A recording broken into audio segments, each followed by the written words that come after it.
Bueno, buenas noches. Muchísimas gracias por estar en este momento acá, por unir y espero que todos participen. Yo les quiero agradecer a Claudio y a Miguel la invitación para moderar acá en la mesa esta noche sobre la presentación del libro Pensar la guerra, perspectivas del psicoanálisis y la historia.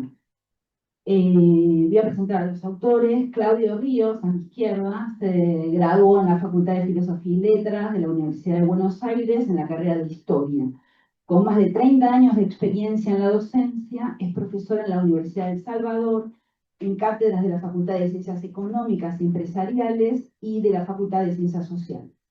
Como tutor, coordina un seminario de trabajo final de grado en la carrera de licenciatura de Gerenciamiento Económico Intercultural y se ha desempeñado como rector del Instituto Superior Porteño, Bachillerato en Ciencias Sociales y Humanidades.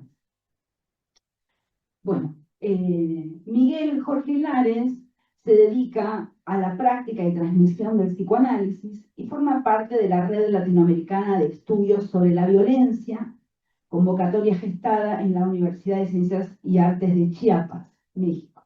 Ha colaborado con entidades del Estado colombiano dedicadas a la prevención y protección integral de la infancia, la adolescencia y la familia. Realizó labor territorial con investigadores del Colegio Mayor y Universidad de Antioquia, Colombia, Antioquia, en la temática del conflicto armado y los procesos de paz. En las provincias de Buenos Aires y de Mendoza ha realizado actividades de transmisión para profesionales de la salud, la educación y el derecho. Ha sido profesor invitado en universidades de Argentina, Chile, Colombia y México. Y José Ignacio Dama, en el centro, es abogado. En el ámbito académico integra el staff de profesores de la Universidad de El Salvador, donde dicta clases para materias de grado y posgrado con relación a procesos económicos y sociales contemporáneos y administración de recursos humanos en instituciones educativas. Forma parte del departamento de posgrados coordinando maestrías. Bueno, yo les voy a... Voy a presentarte, Karina. Bueno, Voy a presentarte, sí. Seguimos las presentaciones. Karina Bonifati, que nos acompaña hoy, le agradecemos que haya venido a esta presentación de Pensar la Guerra. Nació en Mar del Plata, con lo cual tiene con Claudio y conmigo una solidaridad costeña. Nosotros no nos conocemos mucho, nos vimos 2 veces. Claro. Pero bueno, nosotros hemos tenido la infancia en Miramar, Karina, así que a 45 kilómetros al sur. Bueno, es licenciada en Letras, Karina, por la Universidad de Buenos Aires e investigadora titular independiente de esta casa, la Biblioteca Nacional. Fue docente de Historia del Periodismo y las Comunicaciones en Argentina, en la Universidad Nacional de La Plata, y desde el 2010 integra la Cátedra Edición de Publicaciones Periódicas, carrera de edición en la Universidad de Buenos Aires. Se desempeñó como coordinadora, correctora de estilo y redactora para diversas editoriales y medios. Actualmente se dedica al biblioanálisis, que viene acá con marca registrada. Bien. Está patentado esto. Sí. Muy bien. Un método de clínica de escritura desarrollado a partir de su experiencia profesional. Y ha publicado notas de crítica literaria, entre ellas La escritura en emboscada de la primera línea, una emboscada en la primera línea, Poesía y muerte en los versos sencillos de José Martí, también trabajos académicos como Moore, La sombra de Mitre, y es autora, entre otros libros, de Hombres abstenerse, Que quede entre nosotras, Las voces de los clásicos de Harry Potter, la biografía de José de San Martín y un libro muy interesante que yo he tenido oportunidad de leer, que es Madre de Próceres, editado en el 2010. Así que muchas gracias, Karina. Bueno, muchas gracias. Bueno, les voy a pasar a contar la dinámica que va a tener la actividad. En principio van a hablar, primero me parece que conviene que hable José Ignacio Dama, que le vamos a dar la palabra en un momentito. Luego va a hablar Claudio, el historiador, y después va a hablar el psicoanalista. Y bueno, yo si puedo meto la cuchara en algún momento y inmediatamente pasan unos 10, 15 minutos cada uno, quizá menos, para dar lugar a las preguntas, la conversación, el debate sobre los temas. Me gustaría decir algunos. No voy a leer el índice, pero sí decir algunas de las cosas que yo leí el libro el año pasado, que lo regaló Claudio. Y me parece que son temas muy fuertes, yo digo que son perlas, ¿no? Perlas, pero son instantes, como momentos de una gran conversación que no está ahí en el libro, ¿no? Eh, pero donde un historiador y un psicoanalista se ponen a conversar sobre puntos claves y citan autores que tienen un peso muy grande, ¿no? Como decir Freud o Einstein, así figuras, ¿no? Y a las que le dedican 2 o 3 líneas. Entonces uno dice, pará, o Baudelaire y Rilke, y de pronto algunos no están, pero uno los piensa, Céline, digo, Primera Guerra Mundial, Segunda Guerra Mundial, las heridas, el ruido de la guerra, hay un capítulo por donde pasa por la cuestión bélica y la mujer, en el que no estoy muy de acuerdo, pero no importa, porque me parece que le faltan nombres, digamos, ¿no? Que le faltan miradas, pero en realidad no es que le faltan, porque está muy bien lo que dice, es que de todo es un toquecito, de todo es como si ellos hicieran el puntapié inicial y arréglense.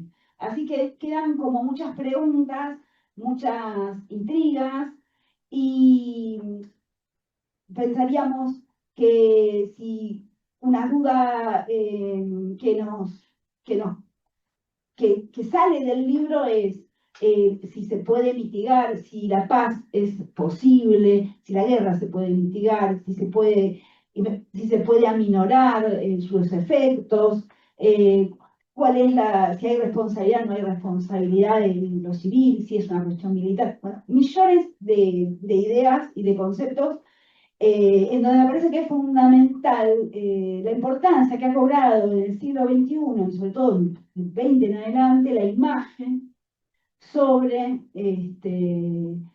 la voz, sobre el escuchar. Por eso quiero citar ese lindo verso de Rilke que dice, me encantaría oír las cosas como cantan, ¿no? Como si ya no se pudiese escuchar, de estado de escucha, el psicoanálisis y sus categorías y demás. Así que bueno, ustedes sabrán después qué cosas pueden ir preguntando y le doy la palabra al señor Dama. Señor Dama.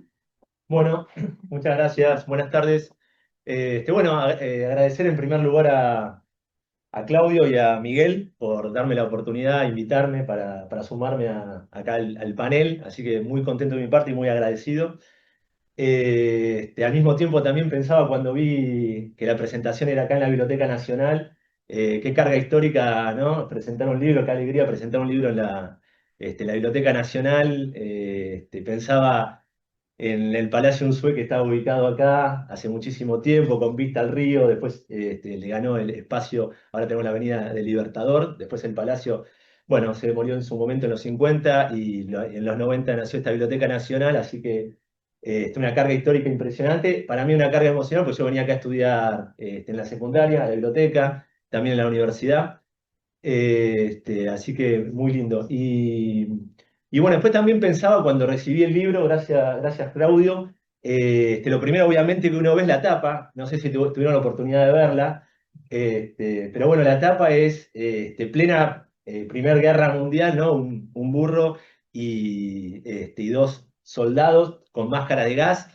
La Gran Guerra, como se llamó en su momento, hasta antes de la Segunda Guerra Mundial, también la guerra de trincheras, la guerra traumática, bueno, por todo lo que generó, ¿no? Lógicamente. Bueno, y la foto me pareció muy fuerte, obviamente, es una foto verídica, claro, pero es fuerte y al mismo tiempo, bueno, tan real y muy simbólica y representativa de lo que fue la guerra.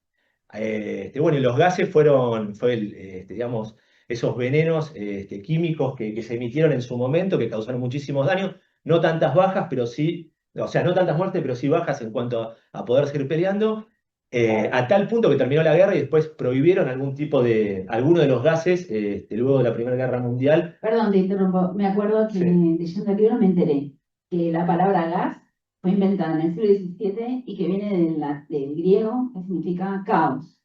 Era El- tremendo. Así que, bueno, me pareció, bueno, muy bien pensada la imagen. Bueno, el libro, en breve síntesis, trata mucho sobre la Primera Guerra Mundial y al mismo tiempo una continuidad en el tiempo sobre la problemática de las guerras. Algunos se ilusionó quizás después de la Segunda Guerra Mundial con los organismos internacionales que iba a aflojar un poquitito la belicosidad mundial. La verdad que no pasó mucho. En el libro se trata del tema durante la Guerra Fría, también cómo continuó. Incluso termina el libro hablando sobre la actualidad con el tema de la guerra de Ucrania y de Rusia. O sea, tiene pasado y tiene mucha actualidad. Me encantó también la dinámica que lograron de, bueno, un psicoanalista con un historiador, dos disciplinas distintas, pero al mismo tiempo que lograron esa complementación. Y bueno, dos disciplinas que ahondan a investigar, a averiguar, ¿no? A escarbar, así que muy original por parte de digamos, esa iniciativa y al mismo tiempo muy atractivo también la propuesta. Este es un libro que parece finito, pero la verdad es que cuando lo lees es impresionante el contenido que tiene, así que muy bien logrado. Bueno, y después había pensado también para decir unas palabras, alejándome quizás un poco el foco del libro, pero sí hablando sobre los procesos en la vida. Ellos, bueno, lograron concretar, digamos, la publicación de su obra, que recién estábamos charlando, yo no lo sabía, pero que nació en el 2006, o sea, hace ya casi 20 años, y lograron concretar eso, y bueno, obviamente que no tengo ni la menor duda que es una alegría inmensa para ellos dos, y al mismo tiempo también pensar en los procesos, digamos, todo el tiempo que les llevó ir elaborando el libro, y pensaba en los procesos, no lo charlé con ellos, pero también no tengo ninguna duda de que ese proceso seguramente para ellos fue entretenido, habrán estado entusiasmados, lo disfrutaron, y entonces qué lindo poder llegar a ir disfrutando, digamos, todo ese proceso y después concretarlo, ¿no? Con esta obra que encima está muy bien lograda. Y en eso, bueno, una reflexión para todos, que a veces nosotros vamos por la vida esperando terminar etapas o esperando terminar ciclos para que descansar, para irnos de vacaciones, para arrancar otra etapa, para liberarnos de algo.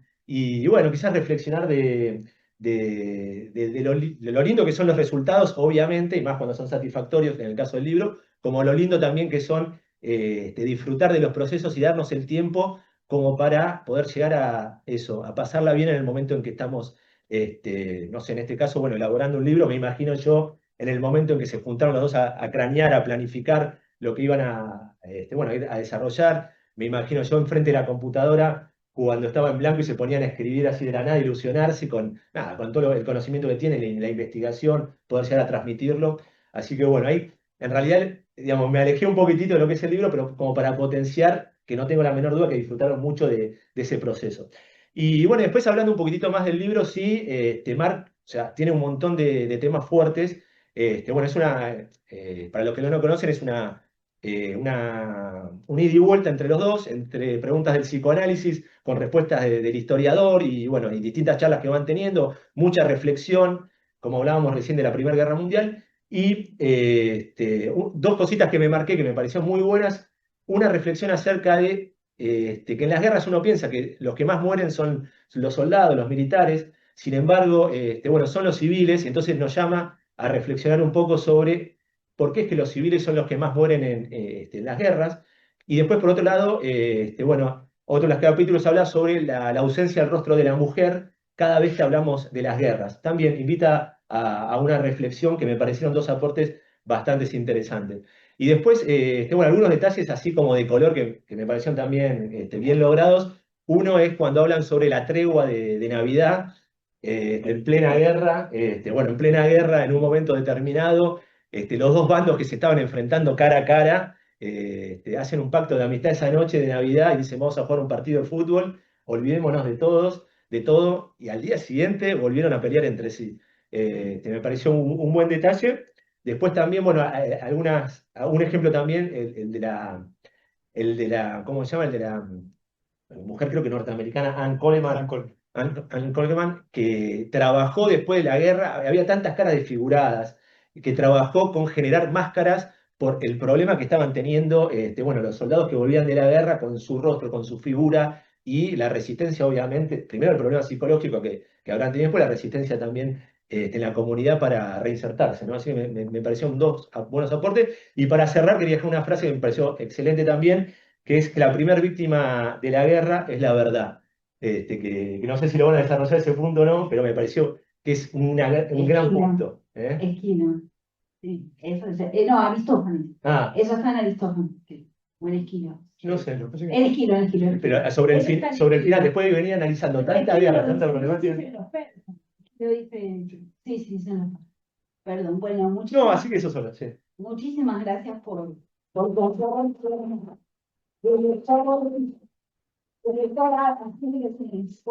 la tapa, con esas experiencias. Bueno, escuchamos al historiador, si, no, si les parece bien.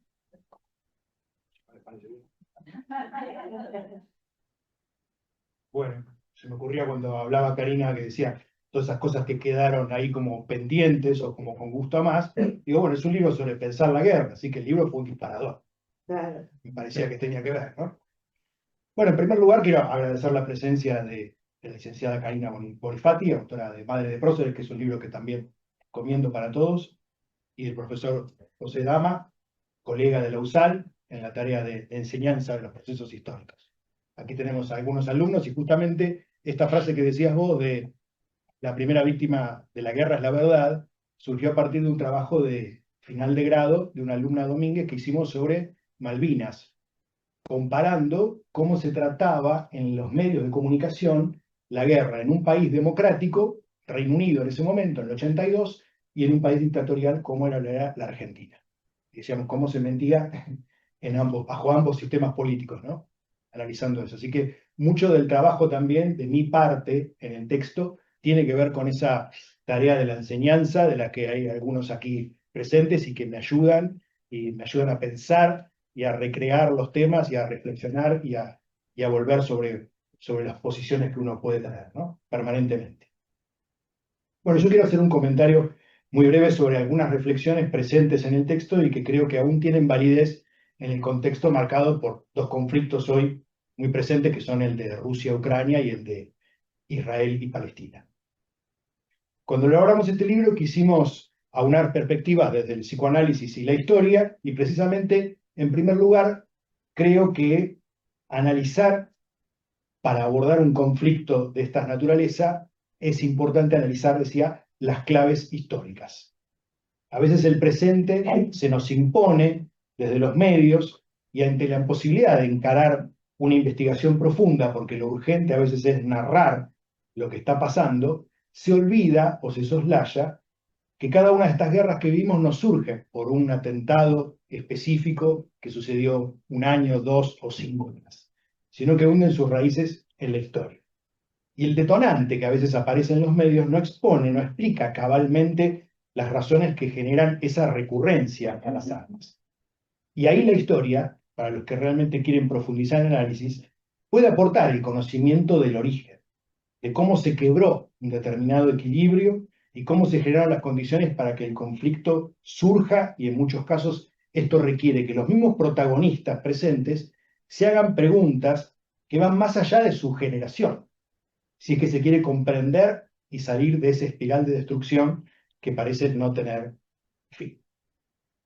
Una guerra que además excede a los protagonistas concretos que nos muestran. No hay guerra entre Rusia y Ucrania para mí, hay guerra entre Rusia y la OTAN, puntualmente. No hay guerra entre Israel y Palestina, es una guerra por el control del Medio Oriente, si queremos hacer un zoom, en el cual hay decenas de estados involucrados desde el mismo origen del problema. Un segundo punto tiene que ver con lo que llamamos en el texto las ilusiones que nos hacemos en torno al mundo en el cual vivimos, ¿no? La llamamos en el primer caso la ilusión de la paz, y es la que todos experimentamos en el contexto una vez finalizada la Segunda Guerra Mundial, ¿no? Nos educaron en la ilusión, decía José también, que después del 45, ¿no?, de 1945, ya superadas las dos guerras, bueno, no se había producido una tercera. Entonces, ¿qué había? Había una paz. Ahora los estados resolvían sus conflictos de manera diplomática. Existían organizaciones internacionales creadas a tal efecto, y la guerra era ahora fría, sin enfrentamientos militares, sino como escenario de una competencia entre dos modelos. El modelo de la democracia capitalista de Estados Unidos y sus aliados, el modelo del socialismo real de la Unión Soviética y los suyos.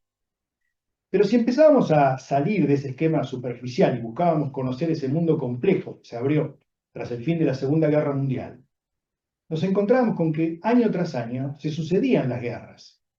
Y si bien no existía un combate concreto en el campo de batalla entre un ejército de Estados Unidos y otro ejército de la Unión Soviética, la verdad pasaba un poco como lo decía la canción de Serrat, no sé si se acuerdan o si la escucharon, esa algo personal, donde decía se agarran de los pelos, pero para no ensuciar van a cagar a casa de otra gente.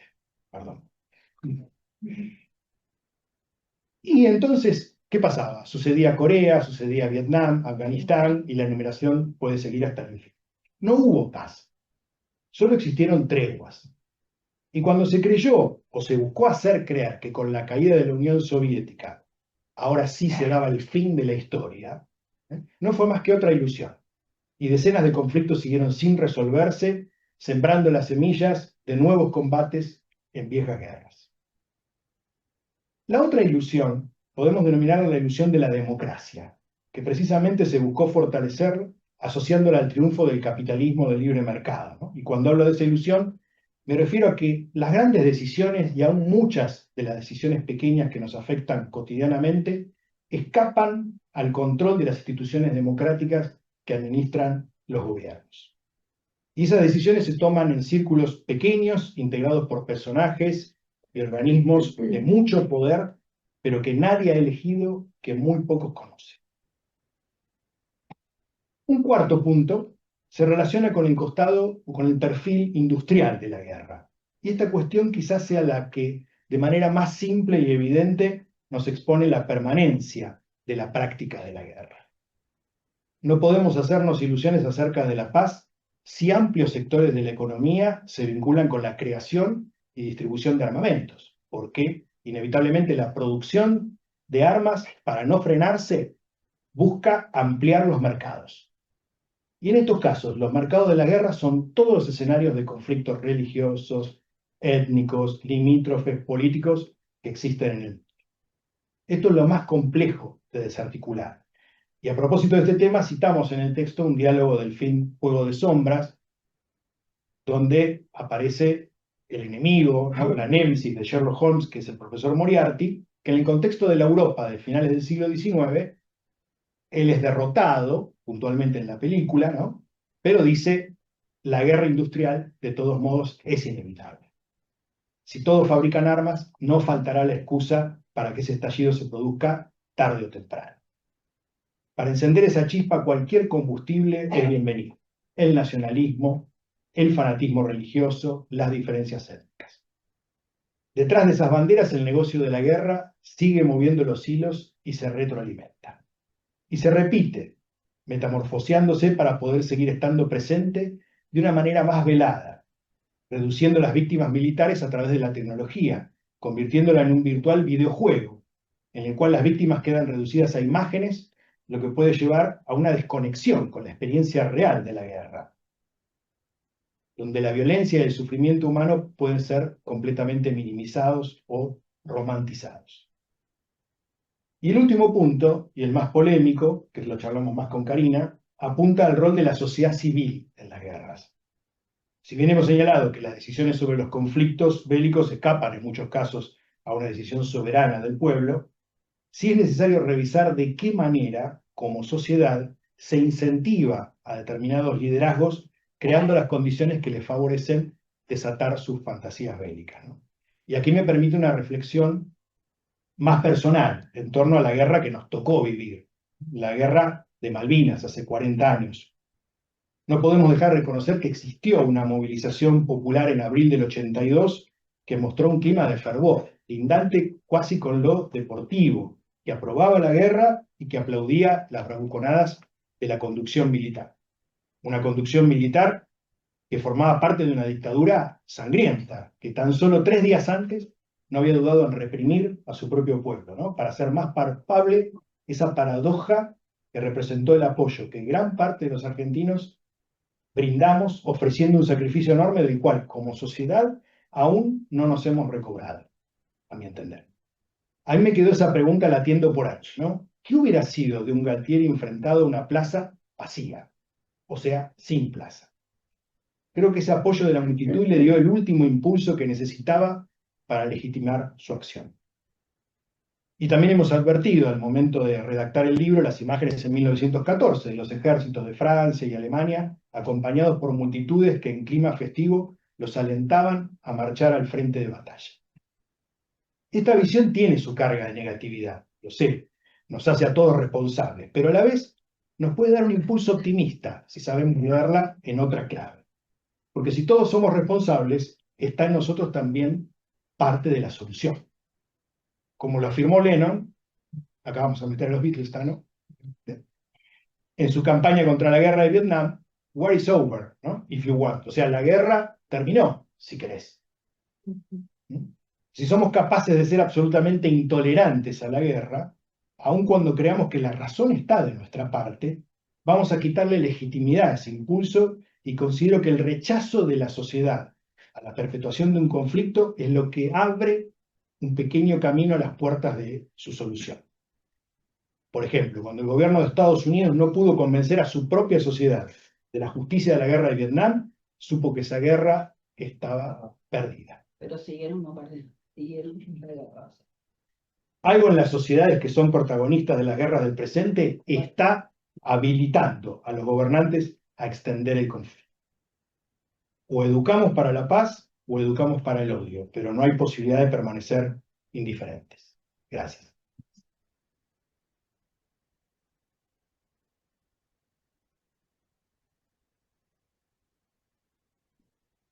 Buenísimo. Claudio, yo antes de dar la palabra, quiero decirles a Miguel, quiero decirles que yo leí todas las biografías de entrada para no cambiar el ritmo, porque en cada persona que habla, vamos a hacer títulos de nobleza, entonces de cualquiera de nosotros es un chiste, pero de títulos de nobleza, cambia el ritmo de la conversación. Y me había olvidado decir algo que me parece que es muy, muy importante, sobre todo por la condición de psicoanalista de tuya, Miguel, que me parece que es ahí en las categorías que estamos pensando o que están pensando el libro para pensar la guerra. Cuando yo lo escucho a Claudio, lo escucho más del lado de la interpretación, como que interpreta así directamente, y yo creo que hay como en esto de no tener todavía las coordenadas, de no saber en qué situación estamos como en una emergencia. Quería recordar que el libro cita a Freud, diciendo cuando el interés con que cobró el psicoanálisis en la Primera Guerra, cuando termina la Primera Guerra, ese interés decae, ¿no? Dice, bueno, dice Freud como que lamentando, no que se haya terminado la guerra, pero sí que ese interés haya decaído. Y yo creo que estamos, y tal vez este libro es un paso hacia esa posibilidad, en la posibilidad de pensar en un nuevo interés sobre el psicoanálisis, por la fuerza que tiene, por la potencia que tiene, y por esto de que ya no confiamos, dicen las naciones, ya no confiamos en los organismos multilaterales, no confiamos en las Naciones Unidas, los pactos estos internacionales no son soluciones. Entonces aparece el sujeto ahí, ¿no? Estos sujetos que somos. Y entonces creo que Miguel nos va a esclarecer sobre ese punto y el libro. Gracias.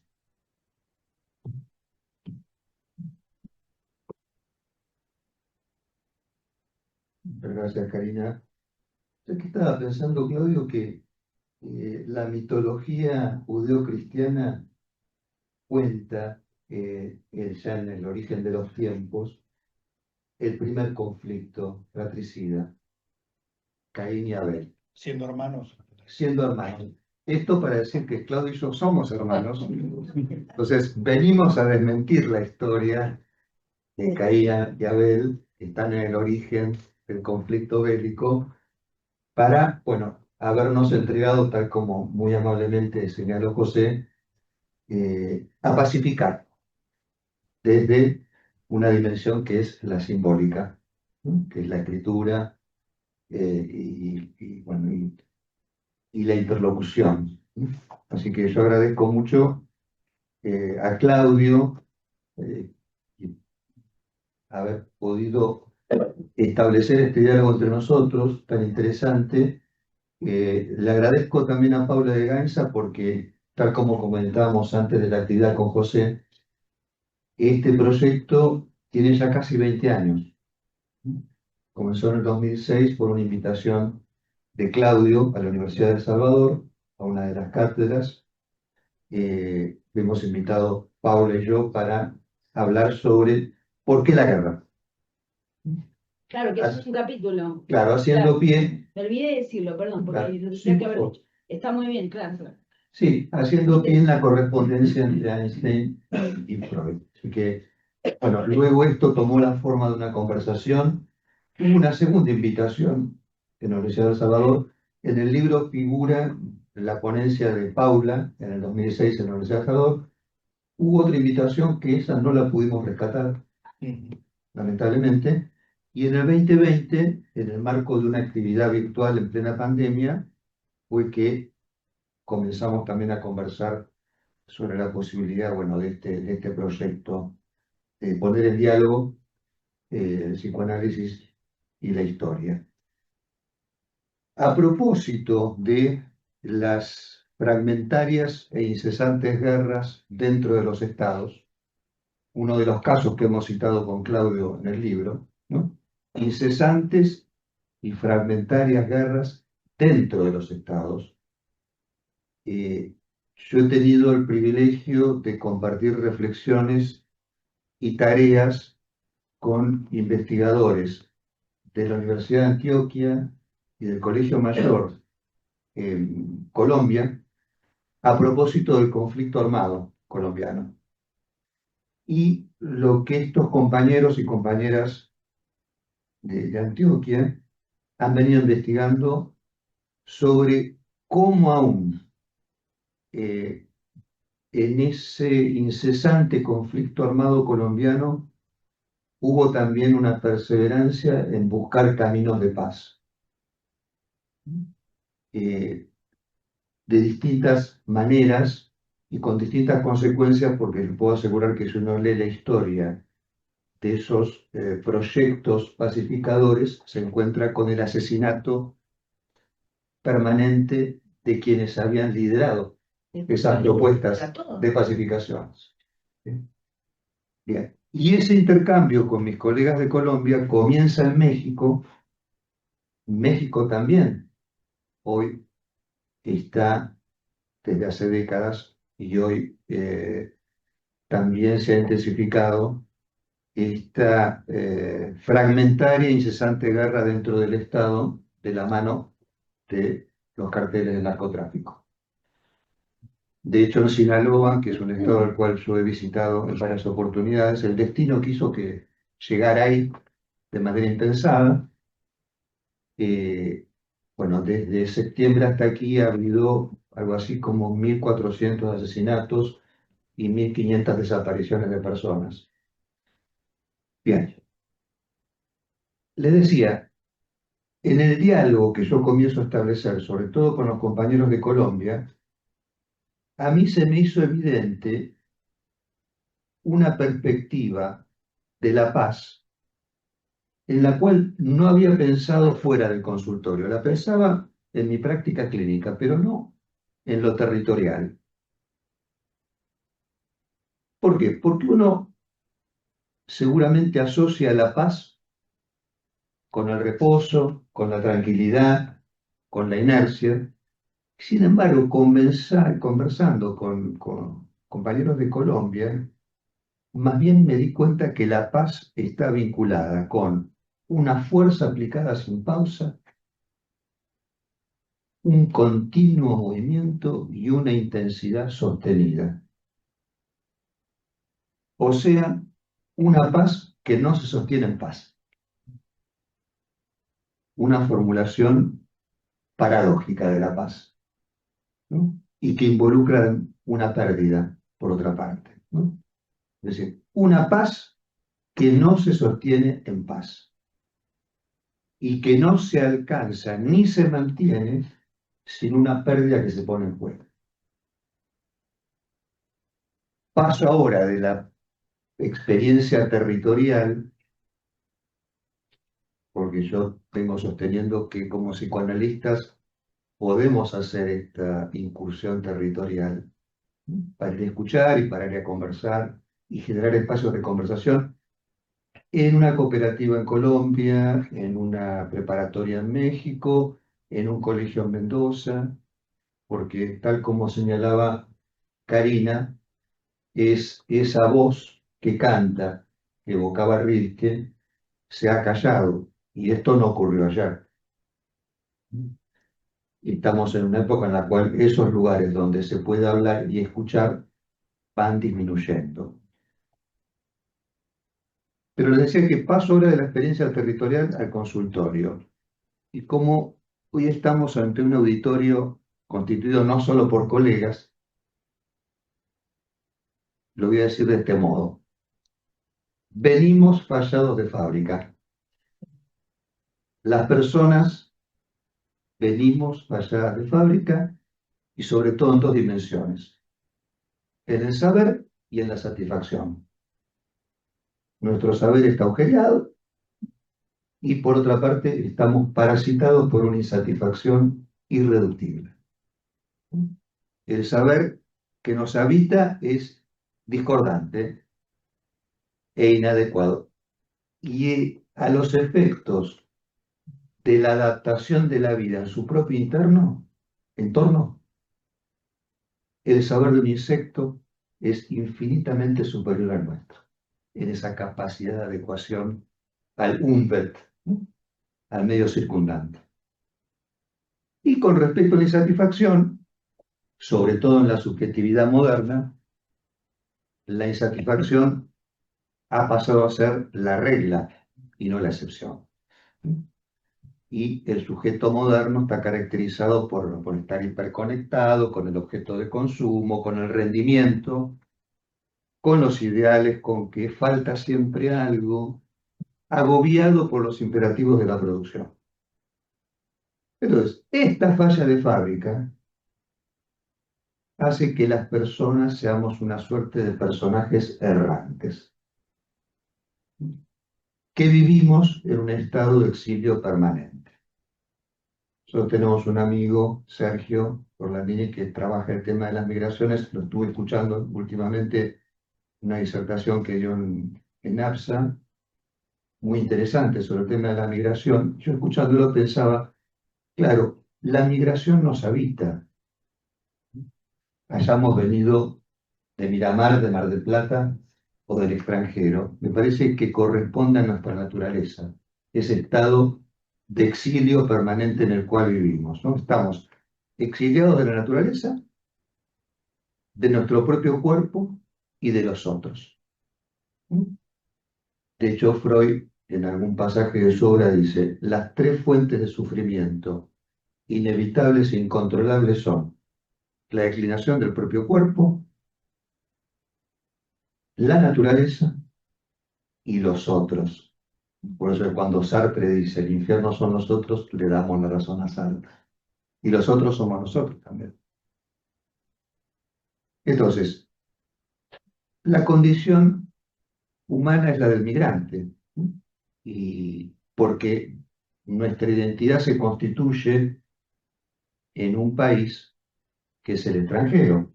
Por eso que hace unos años atrás, cuando circulaba esta consigna, que la patria es el otro, yo pensaba, interesante esa consigna, porque apunta justamente a nuestra constitución como sujetos. Efectivamente, la patria en la cual nos constituimos es la alteridad. Con lo cual, ¿qué ocurre? La identidad con nosotros mismos está perdida en el origen. Y como está perdida, vamos a buscar la identidad a donde podemos. A un partido político, a un club, a una escuela de psicoanálisis. En este sentido, sí, vamos a tratar de procurar esta identidad perdida, pero sabiendo que en realidad son intentos supletorios de esta falla que es estructural, ¿no? Que es propia de nuestra especie, con lo cual la posibilidad de concebirnos nosotros mismos en términos de permanencia, de unidad, de constancia, de integridad, más bien eso está perdido. Y todo lo que hagamos con relación a un intento de suplir esa ansia no deja de ser un relevo siempre fallido, un fracaso. Con lo cual ustedes podrán deducir, tal como también señaló Claudio, que la paz es una ilusión. Y las leyes, las normas, el lenguaje, por supuesto, median los conflictos, pero no los eliminan. Hay un resto que escapa siempre al sentido, ¿no?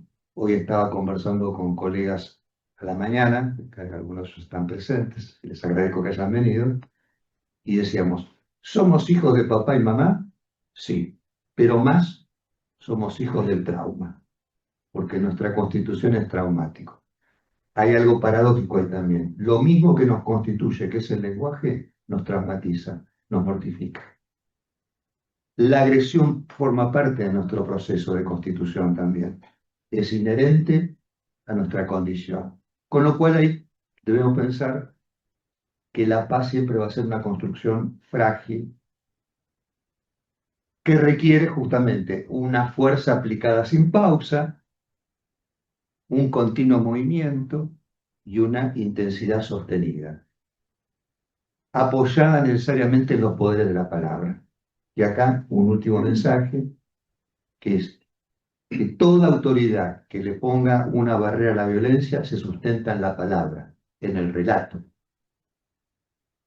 Es algo que apunta al futuro, porque justamente la incapacidad para transmitir desde la palabra y el relato están afectando seriamente el resguardo, el abrigo que los adultos brindan a la infancia y a la adolescencia en la actualidad.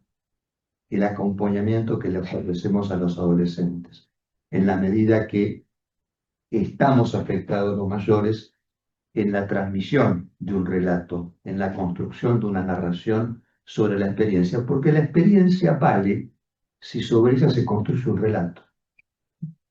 Bueno, muchas gracias y un último agradecimiento a nuestros padres. Vamos al amor primordial, ¿no? A Raúl y Teresa, que figuran aquí en el libro como aquellas personas a quienes le dedicamos esta obra y que han sido dos personas que nos motivaron, nos estimularon, nos invitaron siempre justamente a tomar la palabra, porque no sé si recordás, Claudio, que en casa se hablaba de todo y a veces decíamos, basta, paren acá. Bueno, muchas gracias.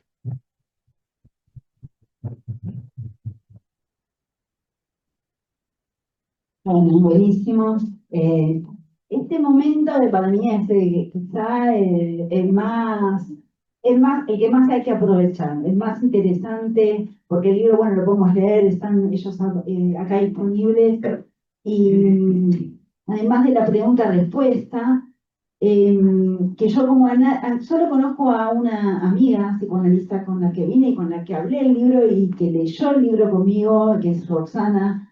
Entonces yo para empezar, porque lo demás, y como disparador, metáfora justamente para pensar la guerra, quería preguntarle a ella que pudiese brevemente decirme su opinión y sobre todo porque me hablaba de cosas como el tema del goce, como el tema de los nombres del padre, que está en texto de otra psicoanalista, y quería darle la palabra, que me parece que es muy lindo lo que ella puede llegar a decir, porque yo soy peleadora, y entonces yo me peleaba con el libro y sobre todo con Claudio, ¿no? Que sí esto, que sí es así.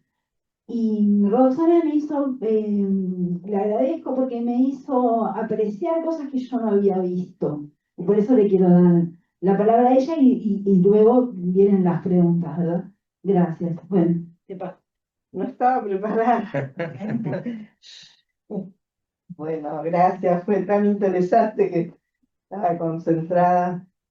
No, lo del goce tenía que ver con algo que no está mencionado ahí, pero estaba soslayado, que era el malestar en la cultura, que es un poco el mensaje del psicoanálisis, que era que la cultura hace que acotemos el goce en todo sentido, a través de la religión, de la prohibición, y Freud lo que señala es paren un poco con eso, porque si seguimos por ese camino, va a explotar, en algún momento va a explotar. Entonces, la propuesta del psicoanálisis es liberar de alguna manera las pulsiones sexuales, las pulsiones agresivas, o sea, no tenerle tanto miedo. Eso era lo que yo comentaba. Y por otro lado, lo de los nombres del padre, que sí está mencionado, eh, como la licuación de los nombres del padre, es una época que estamos transitando, donde todo lo que tiene que ver con el origen, justamente acá hay dos hermanos que rescatan el vínculo, que me pareció muy, muy fuerte, muy lindo eso, como ejemplo además. Los nombres del padre tienen que ver con una función ordenadora de, de la psiquis, de la subjetividad, que es un poco las raíces, lo que nos determina, que sería la religión, la cultura donde nacimos, las coordenadas, digamos, simbólicas de las que vos hiciste mención. Y, y bueno, que también creo que está en el libro esto de poder entrar desde algún lugar a la subjetividad, creo que eso es lo que te gustó, que es qué podemos hacer para pensar en la paz, a diferencia de 1948, de las Naciones Unidas, de tantas cosas que fracasaron. Creo que con estos diálogos se abre una puerta que sería, bueno, cada uno colectivamente poder preguntarse, ¿no? Poder de Caín y Abel transformarlo en vínculos más positivos. Bueno, eso. Muchísimas gracias. Bueno, sí, veníamos hablando de colectivo sobre a mí me retumbó una frase de Estela de Carlotto que dijo: nuestra lucha es pacífica, ¿no? Y yo pensaba en el capítulo 5 del libro, que yo los invito a leerlo, pero para escribir más sobre ese papel de la mujer y lo bélico, en la importancia de las madres de Plaza de Mayo, en una posición, y de las abuelas que es posterior, pero yo digo que me parece que son figuras que, si algo tienen que ver, ellas son víctimas de un terrorismo de Estado, en donde o sea, no solo que porque torturen y desaparezcan a sus hijos, sino porque ellas mismas fueron torturadas en la búsqueda, en esto de, pensaba en esa figura, porque el otro día una compañera que está haciendo un taller de escritura de dramaturgia que yo estoy haciendo porque nunca había escrito, y estoy explicando eso con Patricia Zangaro, un taller.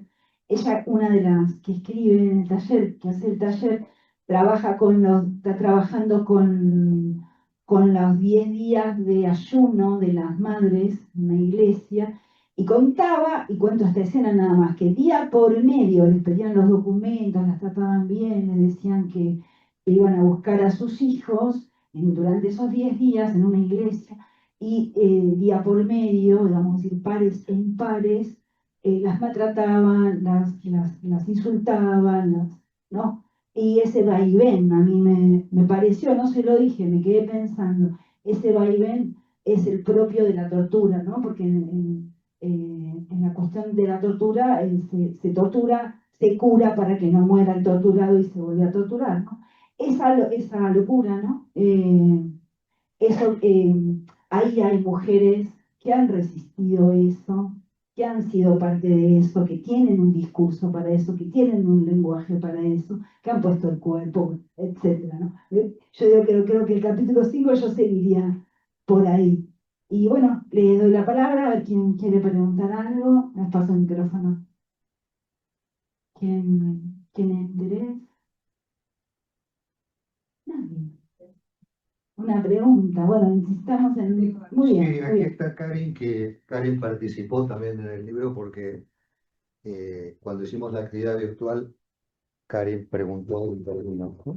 Sí. Vení. Dale, vení, pues, no,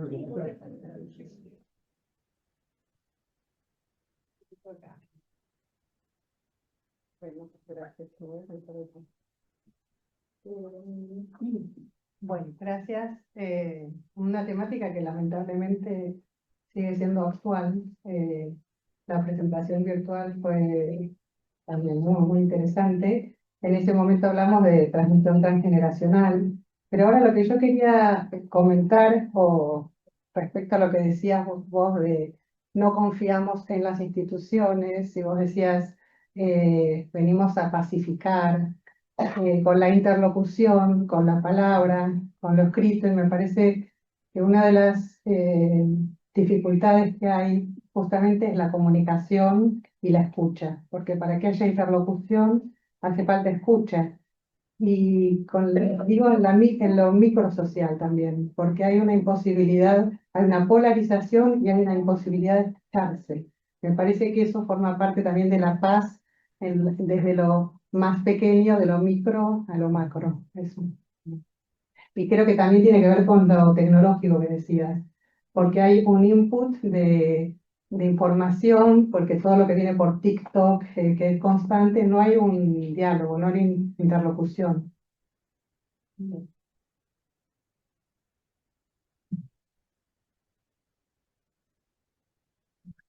Creo que pueden seguir los autores manejando los micrófonos, y en todo caso, eh, si alguien quiere participar ahora, que lo diga, este es su momento, y si no, seguimos conversando entre nosotros, y si surge alguna pregunta en la conversación, eh, la tomamos, ¿no? Aprovechamos porque queda un ratito. Así que, bueno, ¿qué te parece, Miguel? Marco, me contaste que te gustó mucho el libro.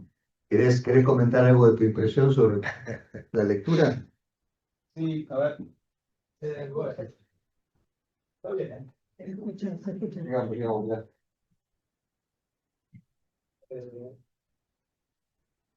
A ver, el tema por supuesto que es oscuro, ¿no? Pero yo intenté darle como una especie de otra lectura, ¿sí? Sobre todo atravesada por la historia y por, no sé, la dimensión personal o psíquica, ¿no? Uno dice, estamos tan mal, ¿no? Por supuesto, nadie duda que hay problemas de todos los colores, pero yo me gusta la historia, he leído mucha historia, y los niveles de violencia por los que ha atravesado este planeta son infinitos, ¿sí? Entonces, yo creo que en esta etapa, que es muy breve, digamos, el estado de guerra ha sido un estado permanente en el ser humano por millones de años, y este intento de generar un espacio en donde se dirían las cosas de otra manera que no sea por el uso de la fuerza, es un fenómeno muy reciente, ¿sí? Muy reciente. Digamos, la política está entendida como un espacio en donde las batallas se dirimen de otra manera, ¿no? Y yo creo que ese espacio me parece que es fértil en este momento, es rico, ¿no? Eh, no me parece bien, más allá de que cualquier acto de violencia es horrible, yo me rebelo contra todo tipo de violencia, pero yo no puedo homologar que lo que esté pasando ahora sea lo mismo que pasó en la Segunda Guerra Mundial. Pasaron cosas catastróficas de otro nivel, y en este momento hay como un intento, hay una sociedad más dividida entre la búsqueda de la violencia y la búsqueda de la paz. Entonces, desde ese punto de vista, yo digo porque, y en eso sí te hago la pregunta, Miguel, digamos, como seres humanos, nosotros en los últimos 50 años intentamos generar un espacio diferente a resolver las cosas a través de la guerra, ¿no? Hemos cambiado o podríamos volver de nuevo a la Primera Guerra Mundial, como constitutivamente, ¿no? Es una pregunta que yo me hago, por supuesto, que se la puedo hacer al panel, ¿no?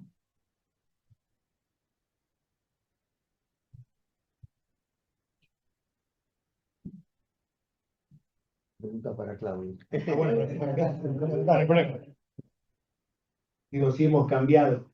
Yo creo que, como les decía, mm, repite un poco esto de la ilusión, ¿no? Digo que quizás no en la escala que nosotros vimos en la Segunda Guerra Mundial, pero si uno ve el panorama completo de todo el mundo, hay cientos de conflictos y de matanzas, y que hoy, paradójicamente, con tantos medios a disposición para revelar lo que pasa, se utilizan también esos medios para ocultarla, para velar ese conflicto, para disfrazar esas matanzas, y creo que en eso no hemos dado demasiados pasos adelante. Y creo que además lo peligroso es pensar que justamente cambió algo en forma sustancial. Creo que tenemos que estar muy vigilantes a ese punto. Y lo hemos experimentado en un trabajito que hicimos muy pequeño sobre el tema del conflicto Israel y Palestina, recogiendo testimonios de lo que se enseñaba en determinadas escuelas en la ciudad de Buenos Aires, donde daban clases francotiradores a los alumnos hablando de la necesidad de exterminar al enemigo. Y eso en clases de primaria y secundaria, el año pasado en la ciudad de Buenos Aires. Ha habido numerosos testimonios al respecto y es lo que hablo yo de la educación para el odio, que no la hago partícipe a un lado, claramente, pero sé que si se sigue educando desde los chicos en ese tipo de pensamiento, en que la única solución es la desaparición del otro, no creo que la solución aparezca en un mediano plazo. Creo. ¿En qué escuela, profe? No lo sabía. Es una escuela de la ciudad de Buenos Aires, pero bueno, trabajaba un preceptor ahí y pudimos hacer la reconstrucción de las charlas y después cómo se repetía esto como un programa de claramente adoctrinamiento.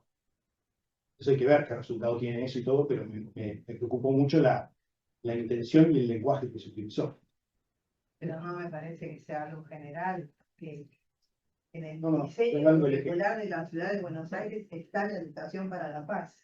Menos 35 años de docente, traté de transmitir eso y mis compañeros también. Quiero tener un poco de optimismo. Ahí lo que yo diría es que la guerra incluso tiene normativa, pero según dicen los que saben, cuando una guerra empieza, no se tienen en cuenta. Bueno, siempre esto ya hablando de Baudelaire, ya está todo, esto ya se duró mucho y por todos lados está, ¿no? Una cosa es una cosa es la experiencia, otra cosa es el papel. Pasan estas cosas porque lo que él dice pasa, pero que exista un coso para la paz. Es un poco quiero retomar esto del libro donde hacen la consulta por la paz en Colombia y el pueblo vota que no. Digo, ¿por qué vota que no? Yo estuve hablando con un sociólogo colombiano, Federico Bernal, por el Senado el otro día, para que me explicara por qué no. Me dijo la forma de vivir allá. Ellos ya saben que eso no es paz. Es como decir, ya saben que aunque esté en la currícula que hay que hablar de la paz, va a vencer. Se sabe que no hay una concordancia entre lo que se hace y lo que está escrito que se debe hacer. Ese es ese gran problema. Así que bueno, si alguien quiere no solo preguntarle algo a nosotros, sino opinar, que hoy está tan de moda, todos opinan, sería bueno que alguien quiera opinar. Muy bien, buenísimo.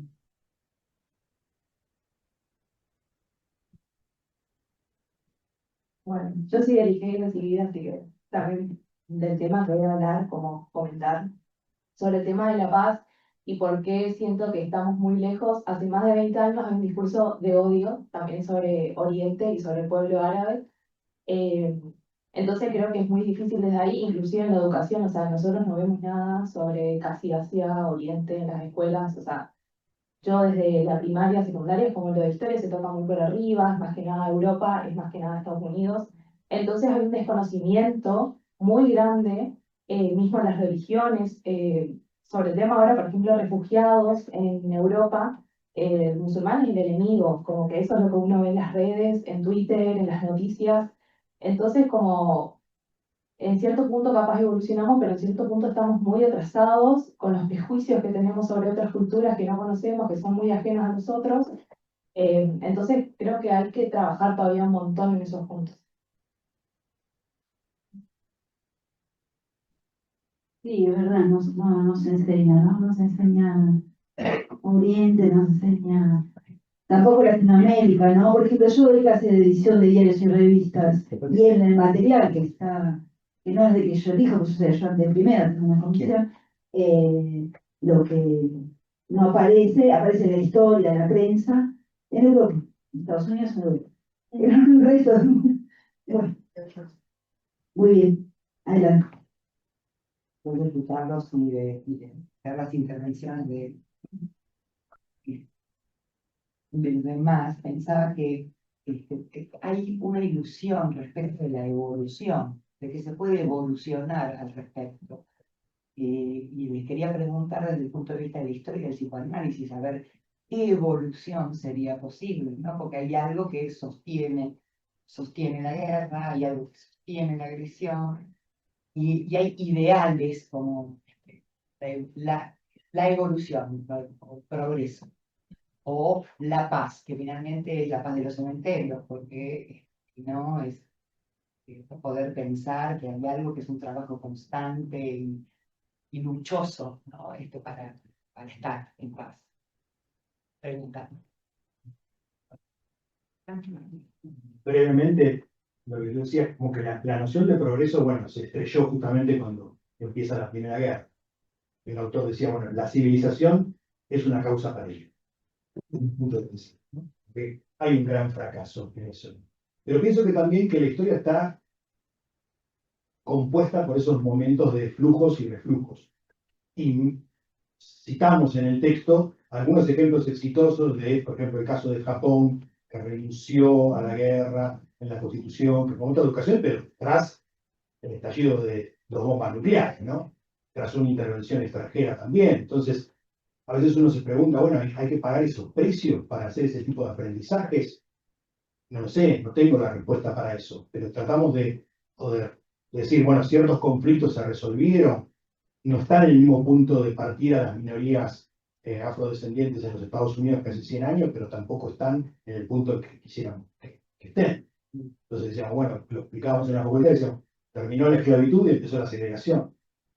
Terminó legalmente la segregación y sigue el racismo.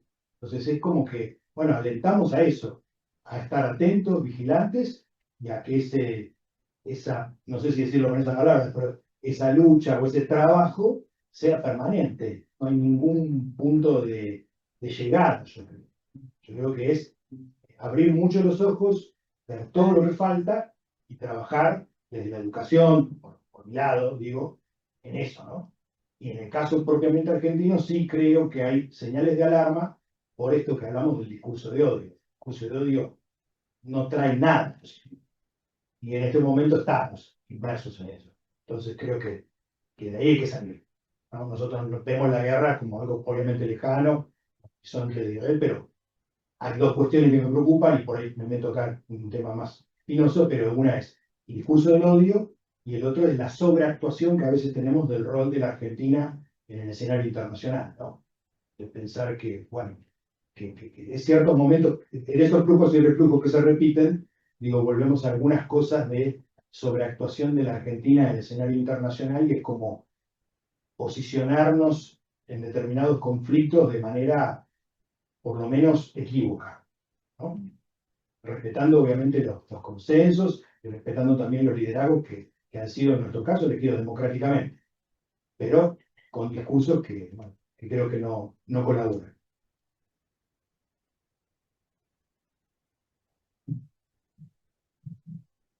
¿Quieres contestar?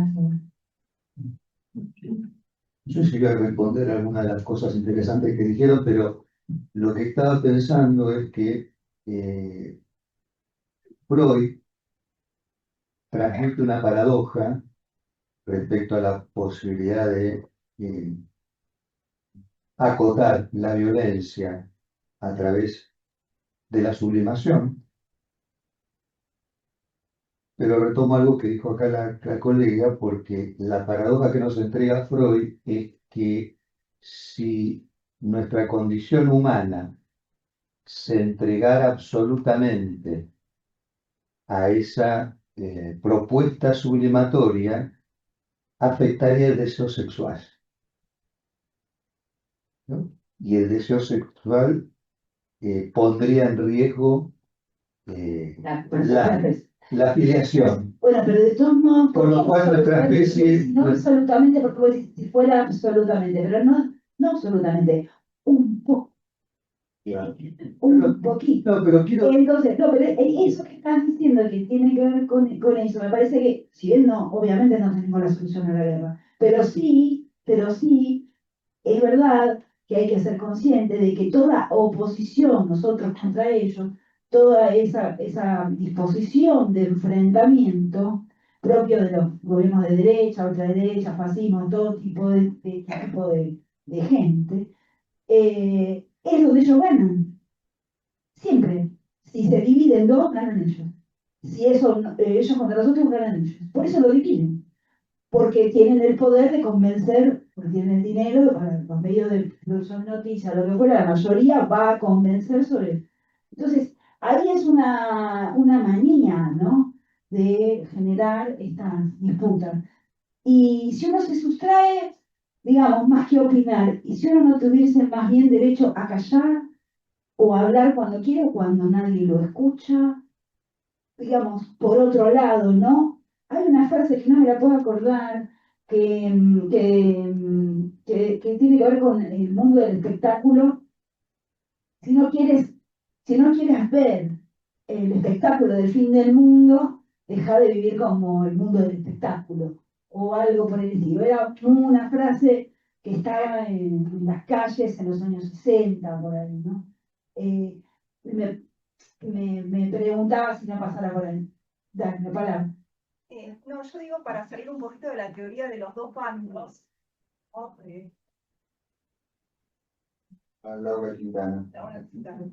No, digo que quizás para salir de la teoría de los dos bandos, volver al texto del Malestar en la Cultura, donde Freud lo principal que plantea ahí es la tendencia del sujeto a la autodestrucción. Y pensar que en realidad los dos bandos se están autodestruyendo, ¿no? Pues si no quedamos ahí en una cuestión un poco especular. Sí, yo coincido con eso porque, tal como decía Claudio, hay un discurso de odio, pero ese discurso de odio toca una fibra sensible que nos constituye a todos, que es ese lugar que nos habita, que tracciona hacia un lugar que no es el lazo social. Claro. Y eso está en todo. Yo vengo transmitiendo en las escuelas primarias, secundarias, que me ha tocado visitar para conversar con los docentes y escuchar la experiencia actual de las escuelas, en el estado en el cual se encuentran, de colapso. Me refiero a todas las escuelas, no solamente las públicas, ¿sí? Por la complejidad que están recibiendo las enseñanzas primarias, secundarias y universitarias. Y yo lo que he transmitido ahí es, ¿quieren hablar de diagnóstico? Vamos a hablar de diagnóstico. Y desde ahí les digo, somos todos autistas, somos todos débiles mentales y somos todos psicóticos paranoicos, porque eso nos constituye. Digo, esa fibra está en todos nosotros. Seguramente hay ciertos discursos que justamente van a tocar esa zona sensible y que se escuchan como algo genuino, porque efectivamente tocan una verdad, ¿verdad? Lo otro, que es el lazo social, el encuentro con los demás, la comunidad, eso requiere más esfuerzo.